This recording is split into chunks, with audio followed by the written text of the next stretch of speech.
过来这件是嘉义一个读护专的女学生，平时拢伫咧餐厅做散工趁钱，甲厝内底斗补贴。昨日的深夜下班，骑机车要转去厝看阿公阿嬷，想袂到拄着死劫。伫咧离厝无到1公里的路口，互一台大货车弄死。阿公阿嬷是扣甲目眶红记记。女大生为路口台转区堵挖，互一件大货车弄一个摔倒在地，当场都无开验。现场女大生乌多摆弄甲害了了，18岁女大生读的是嘉义市一间护专。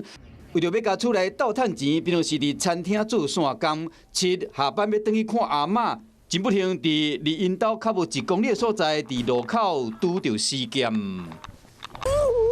阿囡阿嬷莫哭莫哭，我拢会用想着阿嬷拢会等我看阿嬷。要去读这科，还会当出来当，等你食头路啦，嘛会当照顾老人安尼啦。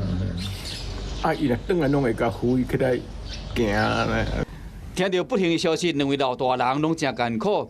这个阿公讲，这个查某孙仔真有效，读护专是为着要照顾阿嬷甲时大，为着减轻厝内负担。去做散工嘛真辛苦，真了无得接受，这大心的查某孙仔就安尼离开世间。看到公孙仔3人的相片，真正是唔甘。啊，较坚强的，啊，互伊较会好啊离开，啊无让伊走袂开家。伊看你咧流目屎，伊嘛唔甘啦。警方初步判断，车祸原因是货车超速以及直线的乌多摆无让干线的货车先行。船长表示讲，当地车流量真大，时常会发生车祸，希望讲青阳灯会当改做24小时来降低车祸的发生率。Hello， 我是蒋欣梅。想要抢先掌握最及时的新闻资讯吗？赶快订阅、按赞、开启小铃铛，锁定华视新闻 YouTube 频道。